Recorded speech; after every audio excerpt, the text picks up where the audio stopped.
দেখতে পাচ্ছ হাঁড়িটা খুলেছে, দেখো এরকম বড় মটনের পিস পুরো, দেখো মানে দেখেই জিভে জল এসে যাচ্ছে। আর মটনের হাঁড়িটা দেখো, ও ভাই কোনো কথাই হবে না। আর রাইসটা দেখেছো, দেখো এত রাইস দেয়। কি বললে তুমি?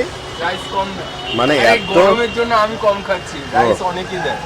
মানে এত রাইস দেয় গরমের জন্য, ভাই খেতে পারছে না, বলছে রাইসটা কম দিও। দেখো এখানে মটনের সাইজটা দেখো, এরকম বড় বড় মটন দেখো, আর সঙ্গে রাইসগুলো দেখো পুরো, দেখো আলুর এরকম সাইজ, মানে সত্যি মানে এখানে বিরিয়ানি দেখো, রাইস মানে সত্যি খুব সুন্দর খেতে। চলো দেখা যাক। দেখো অলরেডি মটন বিরিয়ানি হাতে নিচ্ছি, বিরিয়ানিটা হয়ে গেছো, মানে বিরিয়ানির টেস্টটাই আলাদা ভাই। তো এবার এই বিরিয়ানি তো খাবো, তো অলরেডি এরকম হাতে রাখা বিখ্যাত বিরিয়ানি রানীকুটি খাবো এবার। দেখো আমরা এখন চলে এসেছি আমাদের রতন বিরিয়ানি